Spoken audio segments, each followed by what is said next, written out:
fíjense que el calcio, visto desde el punto de vista de biomasa, es el mineral más abundante del organismo después de o sea, del constituyente orgánico básico, que es carbono, hidrógeno, que como ustedes saben constituye el 98% de masa orgánica, y luego justamente le sigue el calcio como mineral.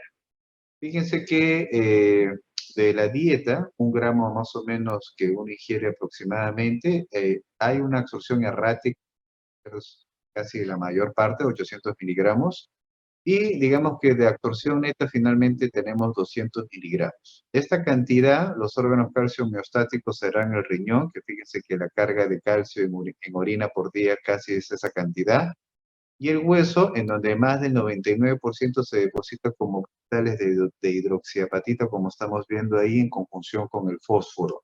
¿Ok? Y de tal forma que solamente en el extracelular, o sea, por ejemplo, el que tenemos en sangre, el que medimos si sacamos una muestra sanguínea, solamente representa menos del... ¿Ok? Los valores normales, como están viendo allí, fluctúan entre 8 a 10 miligramos por decilitro, 8.5 a 10 miligramos. Entonces decimos que la absorción neta es 200 miligramos, no se absorbe bien puesto que se interfiere en su absorción la presencia de cationes divalentes como el magnesio, mismo fósforo. El pH ácido más bien favorece su absorción, por eso uno le indica a una persona, a un paciente, suplementación con calcio.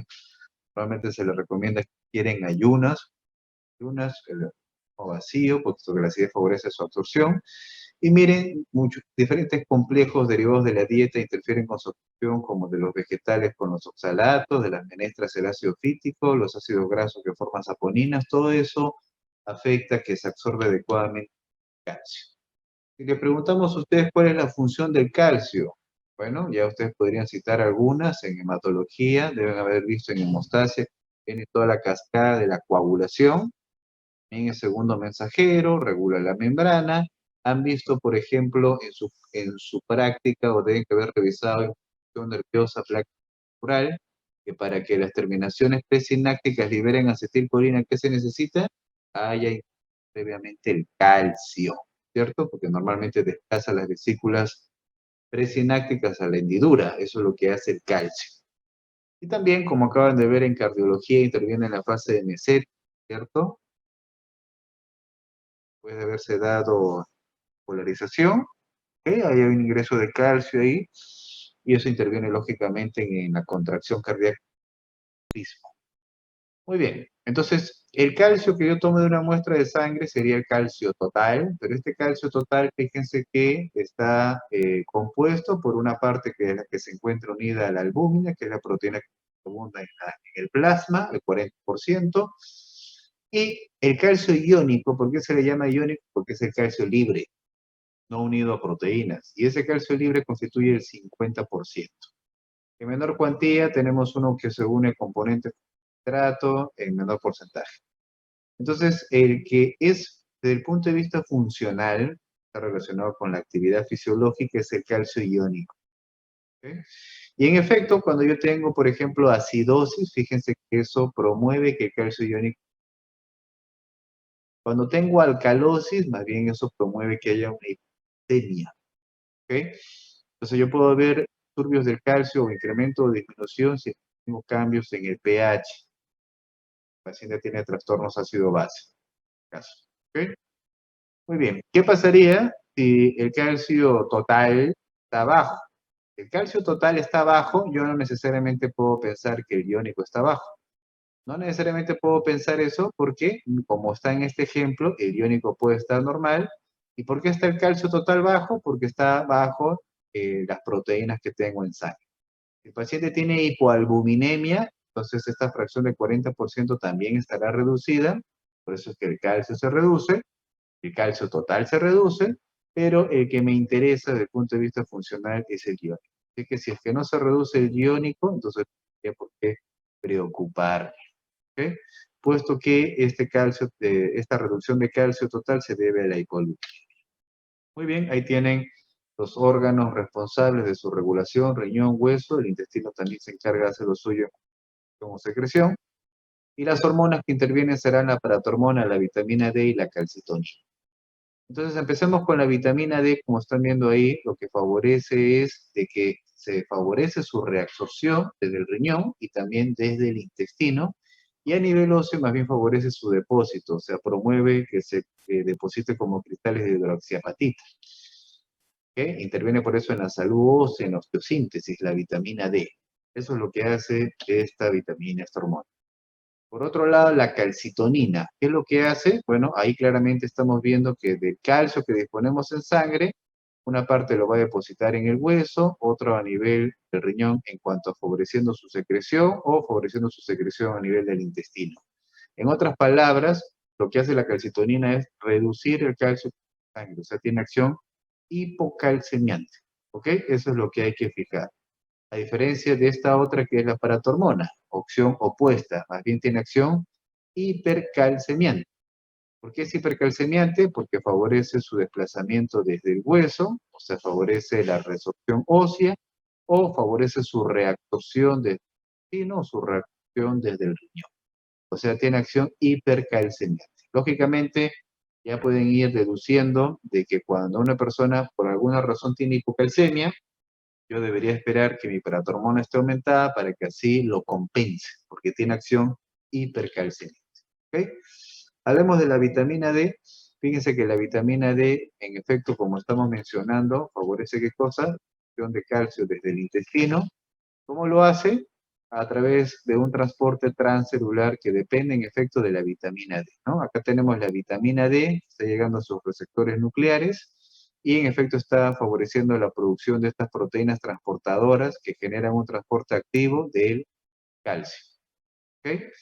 Así es que este mecanismo depende del calcio. Si yo tuviera mucho calcio en sangre, se supone que suprimo la vitamina D y suprimo este transporte. Sin embargo, fíjense que también existe un transporte paracelular no saturable. O sea, acá ya no hay una inhibición competitiva. Aquí, si es que llega más calcio, el aporte dietario, por ejemplo, más se podría absorber paracelular, puesto que no depende de la vitamina D.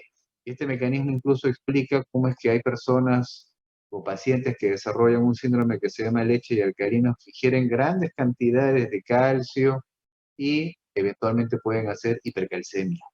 ¿Por qué se da eso? Porque existe este transporte paracelular no saturable. ¿Ok? Muy bien, así que hay que tener cuidado con la ingesta total de calcio.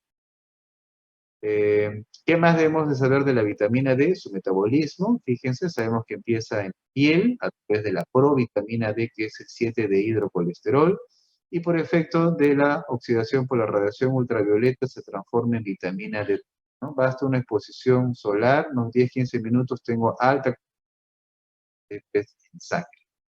Pero esta vitamina D3 necesita alcanzar su forma activa, para eso irá tanto al hígado o al riñón, en la que sufre los procesos de hidroxilación.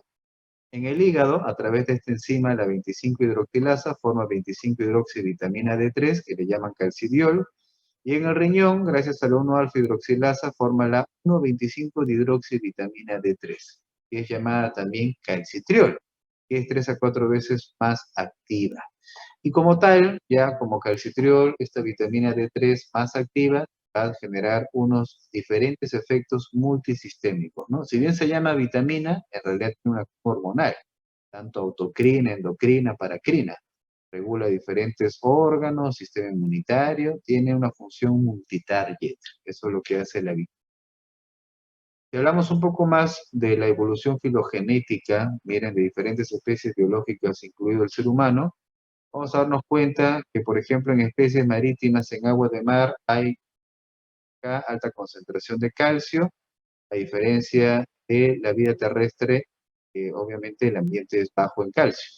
Entonces se entiende que desde el punto de vista filogenético se desarrollan sistemas que más bien permitan que tengamos una mayor llegada a un balance positivo de calcio. Y para eso se desarrollaría la vitamina D, por esa razón se desarrollaría la paratormona y en ese sentido se justificaría el desarrollo del sistema esquelético.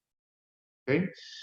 Entonces, miren, la paratormona, ya deben de recordarlo de anatomía, se encuentra justamente en las glándulas tiroideas, que se encuentran en la cara posterior de los lóbulos tiroideos, 4 lados. ¿Ok? Tenemos 4 glándulas paratiroideas. Y en efecto, la glándula paratiroidea circunda, colinda anatómicamente con la glándula tiroidea, ¿no? Acá le estamos viendo la glándula tiroidea con sus folículos tiroideos, ¿ok? Acá tenemos una célula parafolicular que me servirá para explicar otra cosa después. Y fíjense que anatómicamente colinda con la glándula paratiroides, pero son independientes funcionalmente. Entonces acá tenemos más bien las células principales que paratormona. Si hablamos del calcio, hay que hablar de los receptores sensibles de calcio. Lógicamente, estos receptores sensibles de calcio estarán involucrados en los órganos que ya venimos mencionando, ¿no? Entonces, ¿qué es lo que hay que fijar o recordar? ¿Cuál es su desarrollo? Miren, cuando yo tengo hipocalcemia en la sangre, en el cuerpo, por alguna razón, lo que va a pasar, hemos dicho, de que se tiene que favorecer la liberación de paratormonas, su secreción, ¿cierto? Desde la glándula paratiroidea. Pero previo a eso, tiene que haber una reducción de los receptores sensibles de. Entonces, pedagógicamente es fácil recordar, si tengo hipocalcemia, ¿ya? Los receptores sensibles de calcio, y eso favorece la liberación-secreción de paratormona, ¿ok? Una acción mimética. En cambio, aquí, si hubiera hipercalcemia, lo opuesto, los receptores sensibles de calcio estarán aumentados, y en ese caso más bien se suprime la paratormona. ¿Ok? Muy bien. Hablemos de la calcitonina, ya hemos dicho que reduce la concentración de calcio. Importante, lo puedo ver del otro punto de vista, cuando hay un cambio evolutivo, biológico, cambia de un hábitat de agua dulce a agua de mar que es rica en calcio, entonces se supone que las especies deben de tener un sistema que permita que se reduzca el calcio a su nivel circulatorio.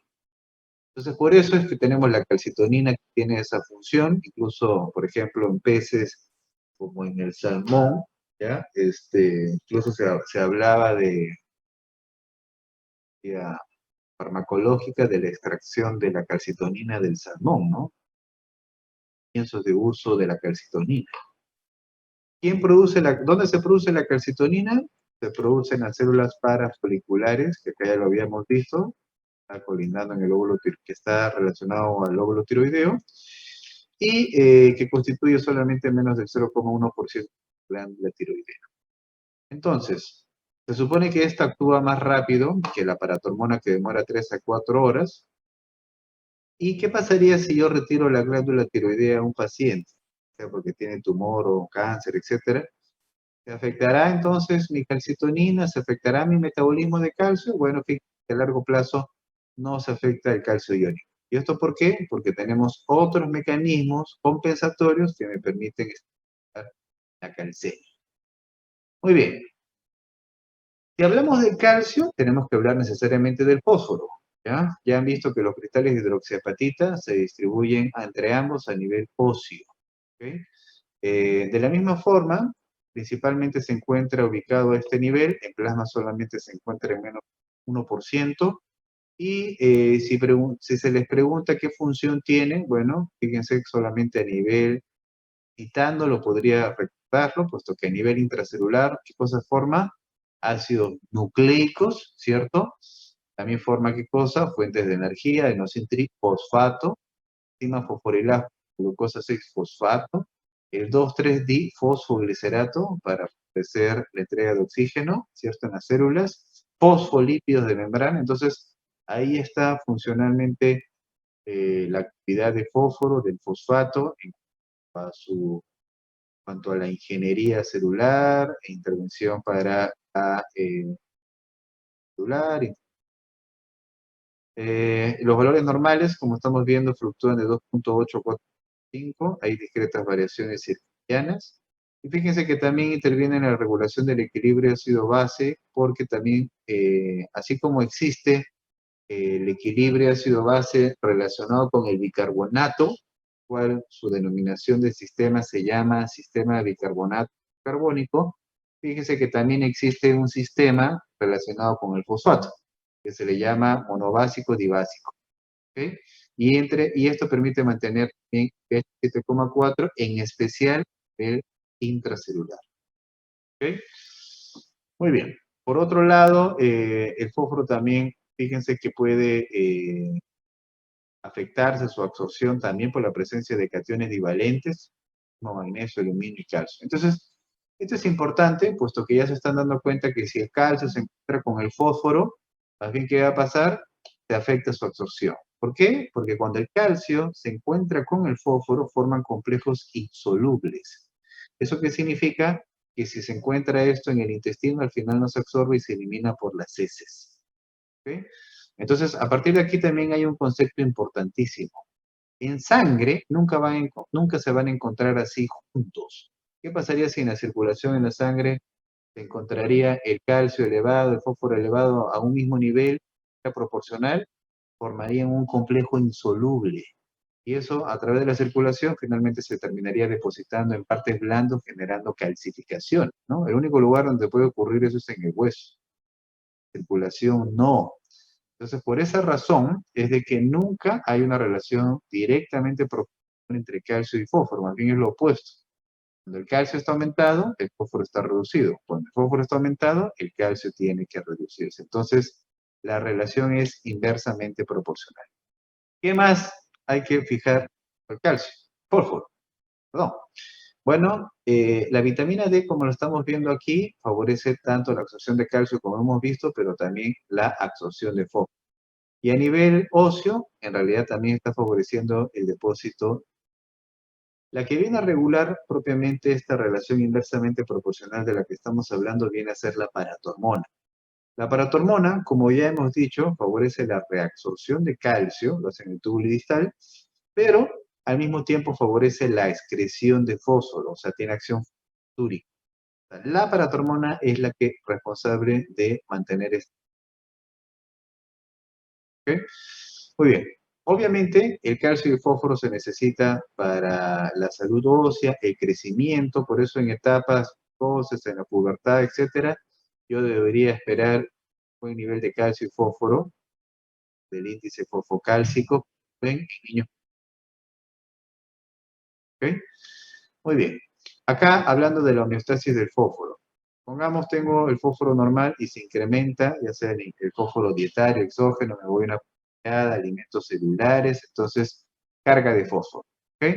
Entonces, ese fósforo incrementado en sangre tiene que estar relacionado con un calcio. Cuando yo tengo calcio reducido, ya sé que el mecanismo compensatorio es aumentar la paratormona. Y al aumentar la paratormona, esto favorece la excreción de fósforo en el riñón. Por eso es que al final se volvería. Seguimos esta otra columna, también un poco más oscura.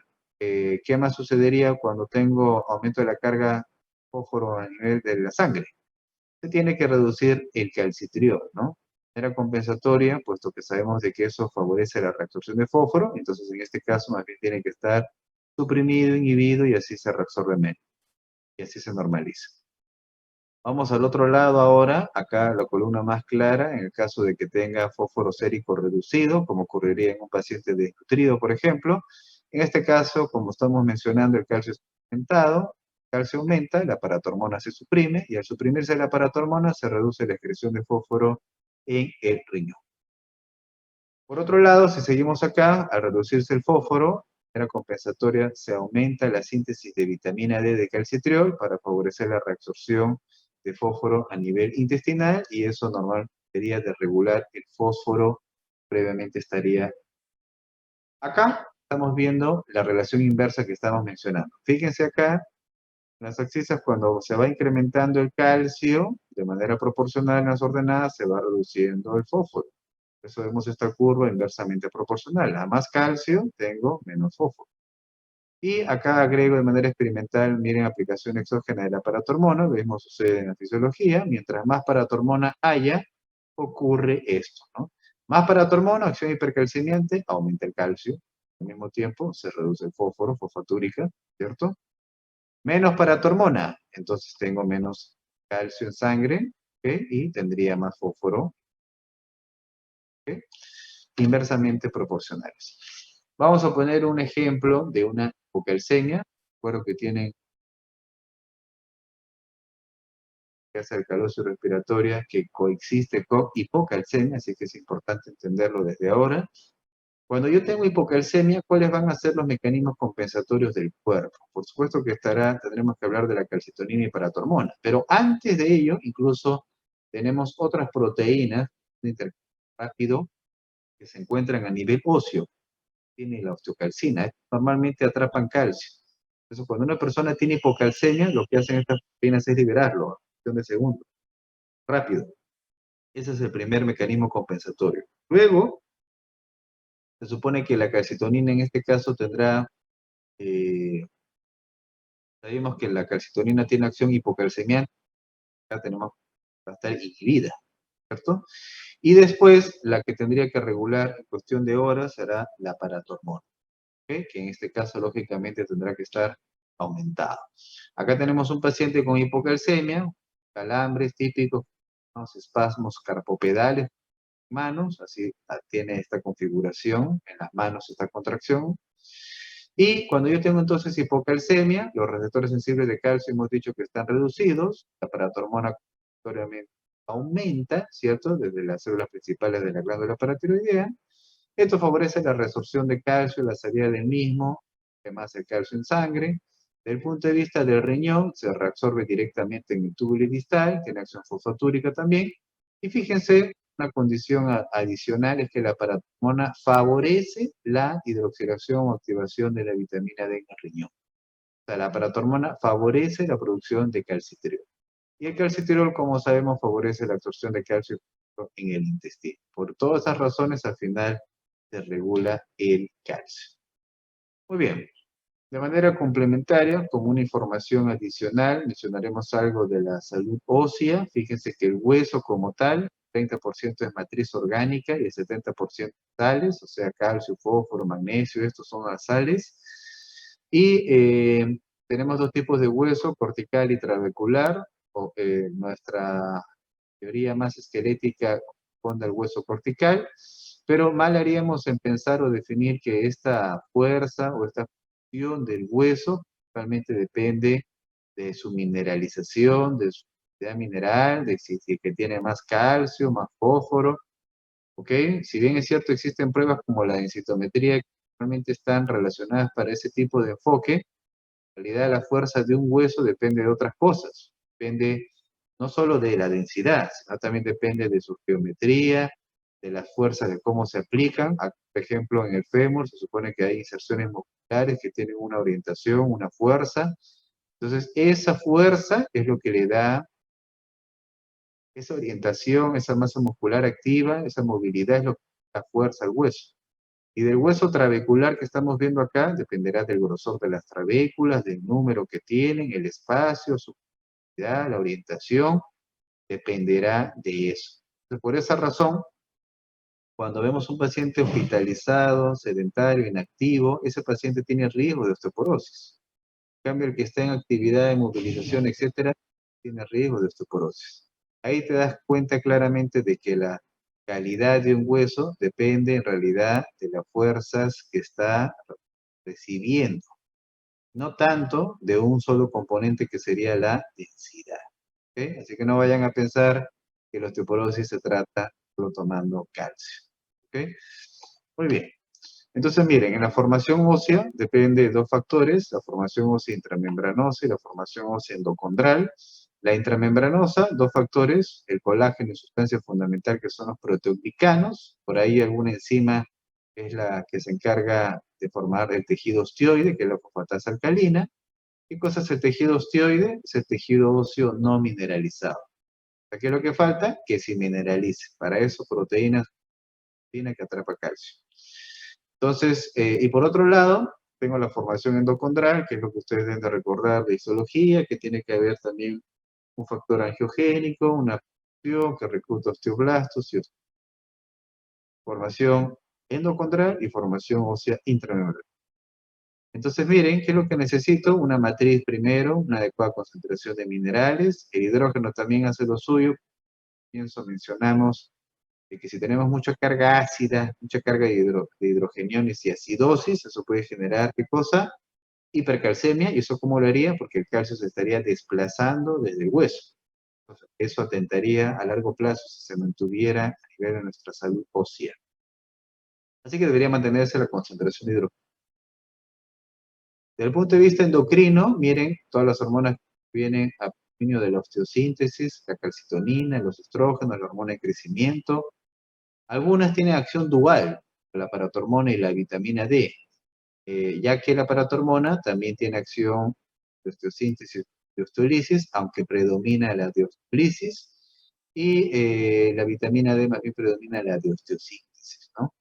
La osteólisis, la actividad de los osteoclastos también puede ser promovida por la tiroxina.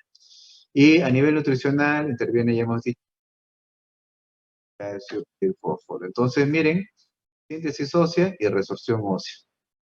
Se requieren ambos procesos para la remodelación de un hueso. Si fuera solamente síntesis, sería patológico. Si fuera solamente resorción, igual. Se requieren ambos procesos para que se desarrolle la remodelación de un hueso. Y el ejemplo típico sería cuál es la evolución frente a una fractura. Primero, hay una fase de iniciación. Propiamente cuando se produce la fractura en sí, se liberan sustancias, proteínas y toxinas. Luego, primero todo comienza con la resorción, la actividad osteolítica, que dura semanas.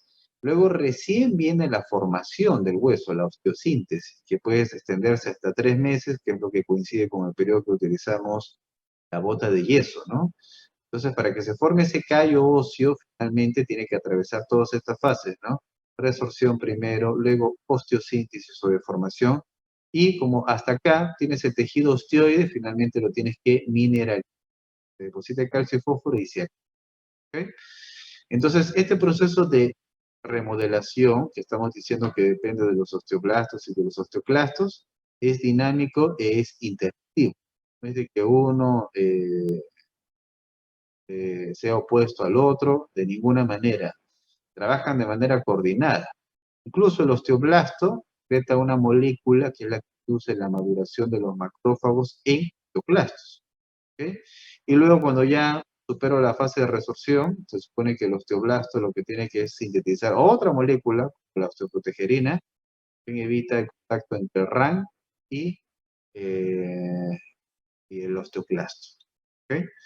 Muy bien, acá es lo que estamos viendo.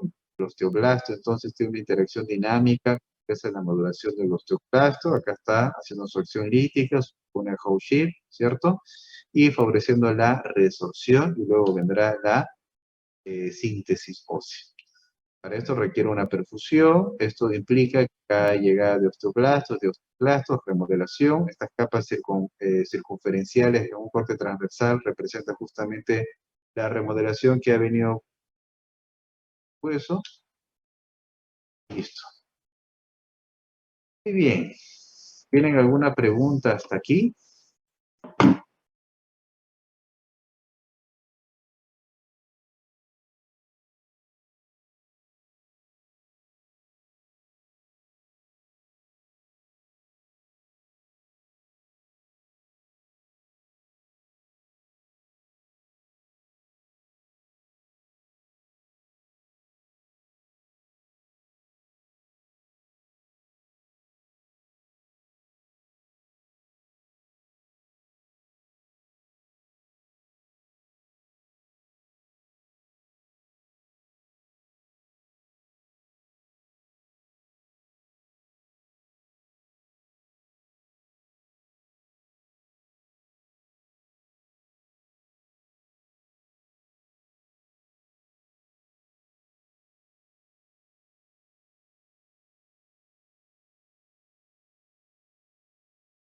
Ok, si no hay preguntas, vamos a continuar con la...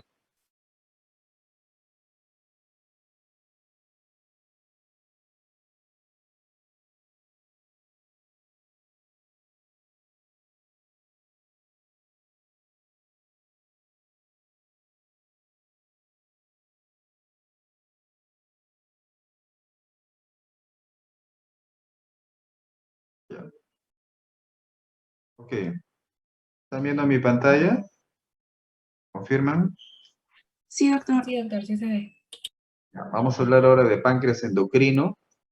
¿Ok? Cuando ustedes lleguen a aparato digestivo, por supuesto que ahí estudiarán la función endocrina del páncreas. y con el, perdón, con el proceso de digestión de los nutrientes. En este caso nos vamos a situar más bien páncreas endocrino. ¿Ok? Y como ven, en la historia de la medicina ya se había aislado propiamente del perrito por Martin y Bess desde el año 21, y de ahí, por supuesto, de que ha seguido todo un desarrollo evolutivo, progresista, para que finalmente se pueda utilizar el manejo de la insulina, de origen exógeno porcino, y hasta que finalmente surgió ya la insulina humanizada, la biotecnológica, para favorecer el tratamiento de los pacientes con diabetes mellitus. Ok, entonces acá tenemos lo que sería todo esto que está acá, lógicamente sería el páncreas, los acinos pancreáticos, que esto ahorita no nos compete. Si no nos compete, esto es lo mismo, gente. Lo que nos compete son estos, desde el Langer, puesto que esto contiene las beta, que en todo la masa pancreática constituye del 60 al 70%, ¿no? Si bien hay variaciones entre cara anterior, posterior, cuerpo, cabeza, cola, en general 60-70% es lo que tenemos que saber.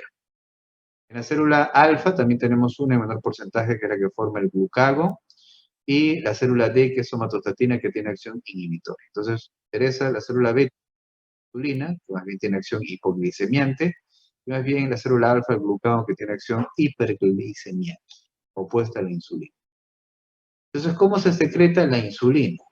Lo lógico, primero pensar desde que llega el alimento, los nutrientes, por ejemplo, la papa, el pan que han comido, estos polímeros, esos almidones llegan acá, se digieren, finalmente se produce, se hidrolizan hasta moléculas pequeñas, la glucosa, se absorbe propiamente por la mucosa intestinal, y al absorberse por la circulación venosa portal, llegará al corazón derecho, luego al corazón izquierdo, se distribuirá por la circulación sistémica, por la circulación sistémica llegará obviamente hasta la irrigación acá, páncreas, y ahí la célula beta captará esa glucosa incrementada que está llegando y secretará insulina.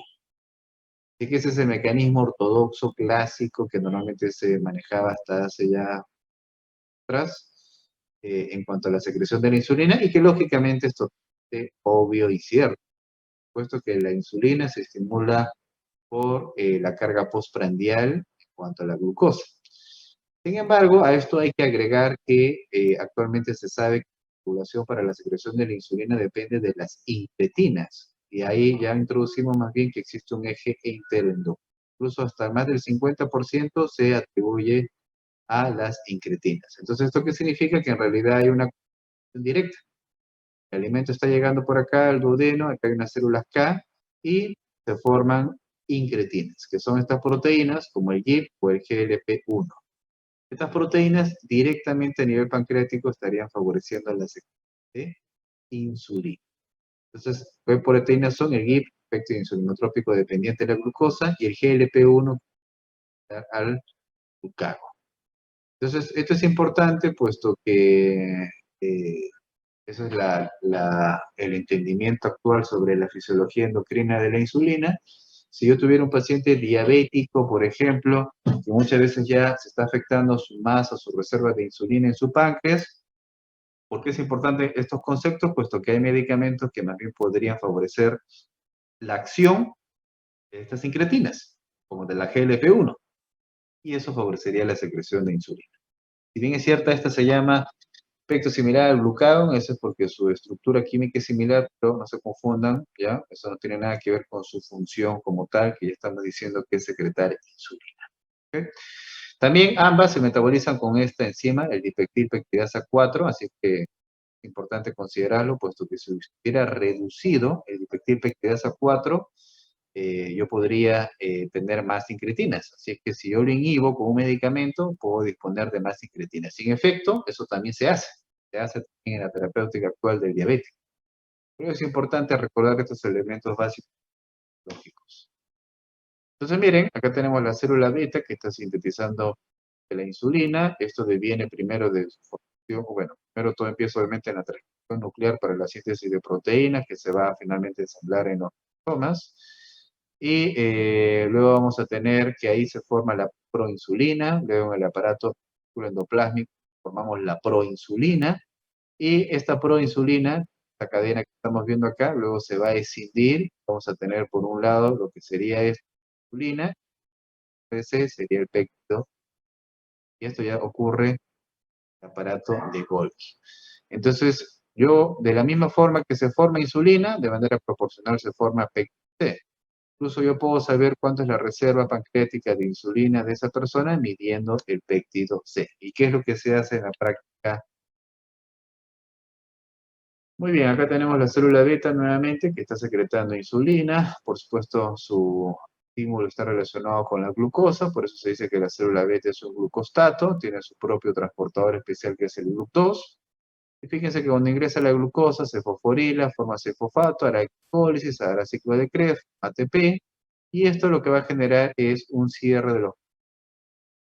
Si yo cierro potasio, entonces voy a evitar que el potasio salga de la célula. Ustedes deben de recordar que normalmente el potasio se desplaza por gradiente de concentración química mayor a menor concentración, o sea, del intra al extracelular.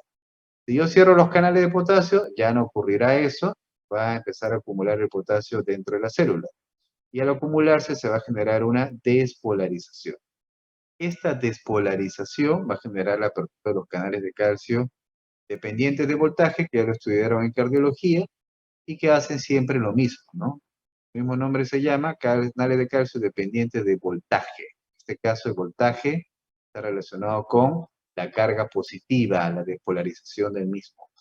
Y eso, al ingresar el calcio, en este caso cumple esa función de movimiento de estas vesículas hacia la membrana productiva. ¿Okay? ¿Algún otro estímulo también puede favorecer la secreción de insulina fuera de la glucosa? Sí, ácido la arginina, la leucina y el ácido palmítico. Acá tenemos la proinsulina, que propiamente luego se separa en esto que sería este conector, el péptido C, y la insulina, que sería estas dos cadenas, ¿cierto? Tanto la cadena alfa, puente intracatenario del sulfuro, y tiene conexión con la beta a través de puentes intercatenarios. ¿Okay? Entonces, la inhibida del péptido C es más larga, por eso es que pide en sangre si es que tengo necesidad de ver cuánto tengo de insulina. Y la insulina, una vez que llega a sus receptores, tiene unos receptores acoplados a la tirosina quinasa y eso va a permitir ejercer sus diferentes funciones, obviamente empezando por la de favorecer el transporte de glucosa a las células, ¿no? Entonces miren, hablemos del transporte de la glucosa. El GLUT1 y 3, que es lo que fomenta esto, se encuentra en todas las células, pero el GLUT4 es el que se encuentra en las células más abundantes del cuerpo, que son las del músculo y del adipocito. La de la célula beta y de los hepatocitos más bien es el GLUT2.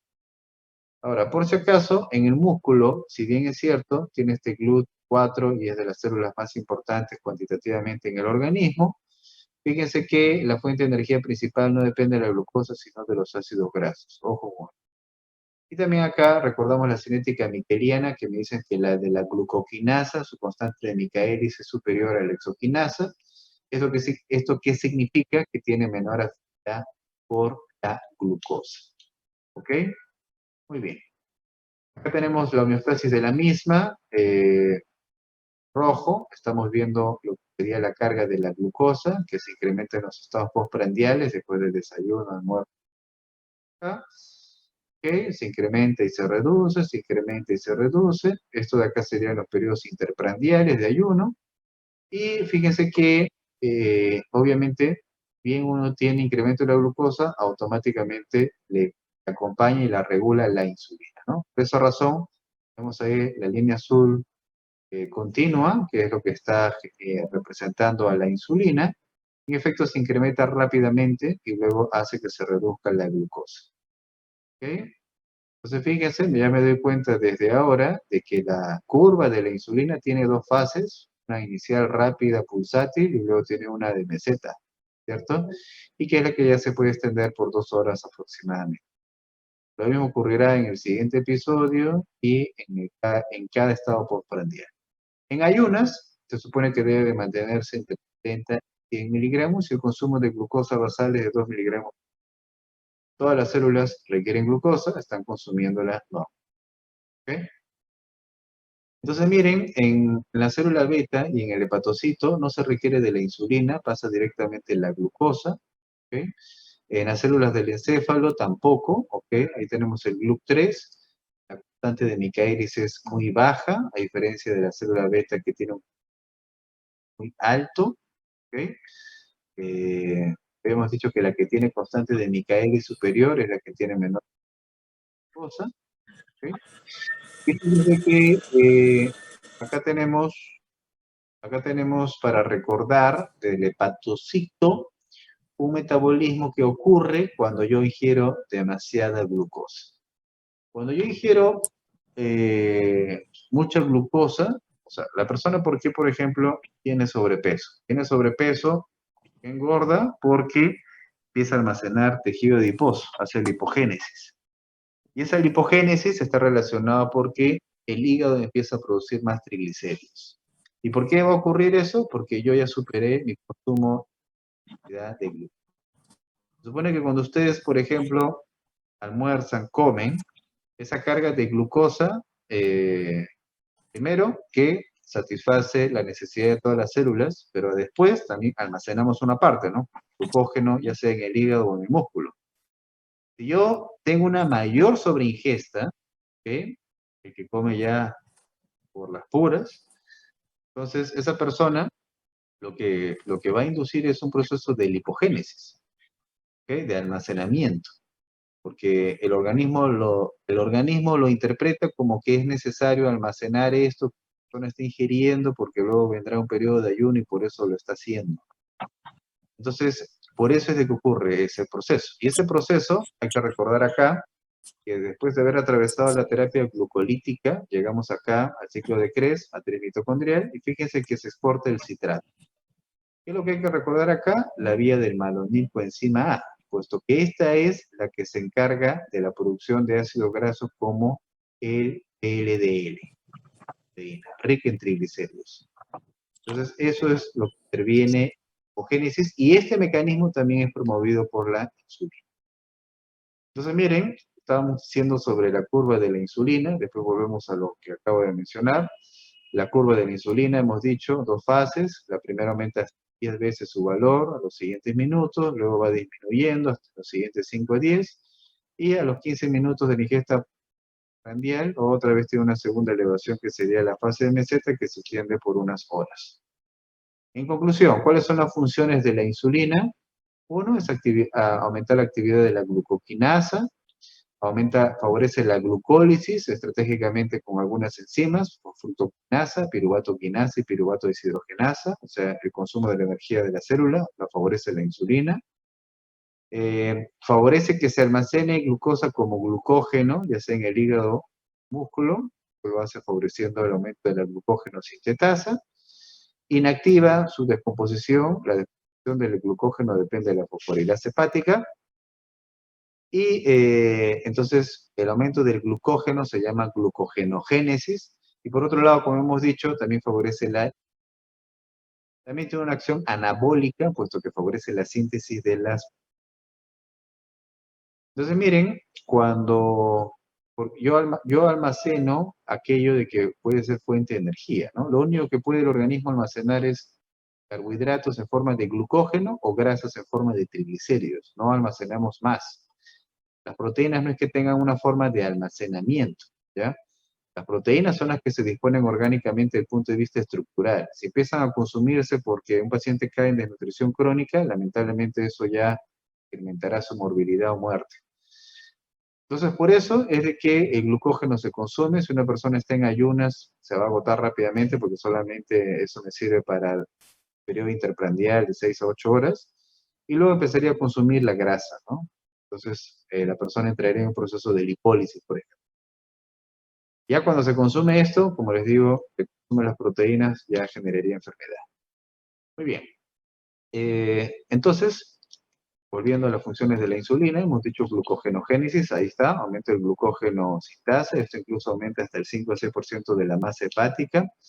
Y la lipogénesis, como ya estaba mencionando, otro proceso promovido por la insulina, que hemos dicho, hay que recordar carbohidrato, la vía de la malonilcoenzima A, las lipoproteínas que se exportan desde el hígado.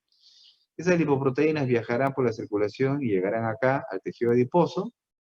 Lógicamente, para que pueda ingresar esta célula, que separarse en lo que es, en ácidos grasos y glicerol, ¿ok? Y luego como tal, dentro del adipocito otra vez se recupera. Entonces, para que se dé esa ruptura de este VLDL, este triglicérido en ácidos grasos y glicerol, incluso también tiene que promoverse la acción de esta enzima lítica que es la lipasa lipoproteica. Todo esto es promovido por la insulina, por eso es que favorece la lipogénesis. Pero esto se da, como les digo, cuando yo superé mis necesidades metabólicas y la tasa y superé el consumo o la oxidación de la glucosa en más de 5 miligramos kilo minuto. Nuevamente acá, estamos diciendo que favorece a nivel del tejido adiposo, la insulina, ya está favoreciendo la acción. Bueno, para que se produzca la lipogénesis tiene que llegar acá el triglicérido, y el triglicérido solamente tiene que escindirse, separarse en ácidos grasos y glicerol, o hacer la lipasa lipoproteica, también promovida por la insulina, ingresa y se almacena como triglicérido. ¿Okay? Luego de acá tenemos una de estos triglicéridos, ¿ya? Esto no lo hace la insulina, en caso. Esto más bien sucedería en el ayuno, y esto lo hace más bien otra enzima, que es la lipasa sensible a hormona, ¿okay? Que normalmente puede ser susceptible a la acción de otras hormonas como la adrenalina. Entonces, la insulina más bien inhibe eso. O sea, no degrada o consume o genera lisis de los triglicéridos, sino inhibe eso. Inhibe la actividad de esa lipasa más bien. Y más bien favorece que se almacene, de lipogénesis. Las que tienen más bien acción que favorecen ese proceso serán otras, ¿no? Miel, sol y la adrenalina. En cuanto a su función anabólica, ahí lo tienen, metabolismo proteico, miren, favorece el transporte de algunos aminoácidos esenciales, la leucina, la isoleucina, aumenta la traducción del ARN mensajero, nivel el catabolismo de las proteínas, y desde el punto de vista experimental, miren, si a un animal se le ha retirado el páncreas y la hipófisis, y luego de manera secuencial se da hormona de crecimiento e insulina, en efecto se incrementa el peso, pero será mucho más significativo cuando se dan ambas al mismo tiempo. O sea, tienen acción sinérgica, por eso es anabólica, el metabolismo de las proteínas, la masa, el incremento de peso. Ok, ahora hablemos del glucago, que más bien hemos dicho que tiene acción hiperglicemiante. El glucago lo que hace es más bien glucogenólisis, ¿no? El glucógeno que ha estado almacenado más bien lo favorece para su uso. ¿Ok? Y esto normalmente se requiere en los periodos interprandiales. ¿Ok? No he almorzado, por ejemplo, entonces significa que estoy utilizando mi glucógeno almacenado en mi postprandial del desayuno, y durante todas estas horas. O sea, he tenido la actividad también ahí del glucago. Entonces, más bien acá tiene una acción opuesta a la glucólisis que era producida por la insulina, y más bien a la fosforinasa, la piruvatoquinasa. Para hacer glucogenólisis, más bien activa la fosforilasa hepática, degrada el glucógeno a 1-fosfato. Y fíjense que hemos dicho que el glucógeno, si bien se almacena en el hígado y en el músculo por si acaso no se exporta a la circulación, puesto que no contiene glucosa 6-fosfatasa. No hay glucosa 6-fosfatasa en el músculo, y por lo tanto solamente se consume propiamente en el músculo. ¿Okay? En cambio, el del hígado es el que sí se exporta para que se pueda utilizar en el cuerpo, en las células de todo el cuerpo.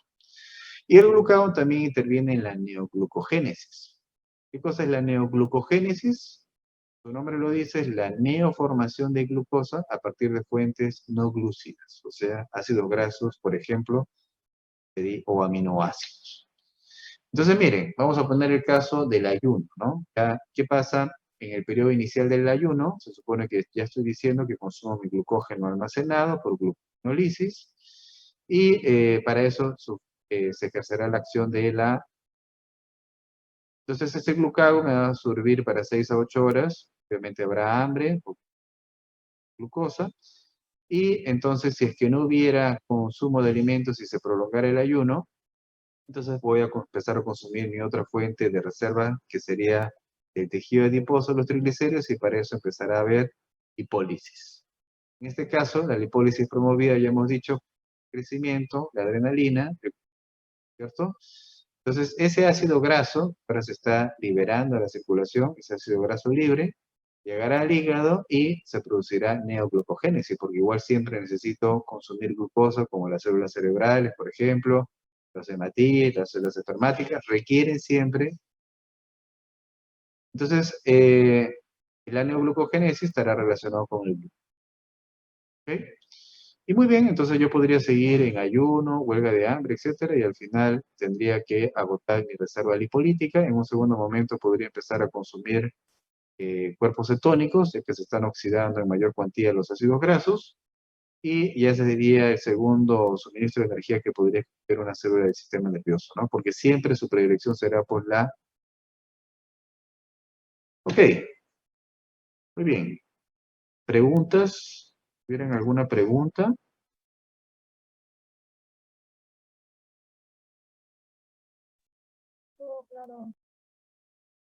Recording stopped.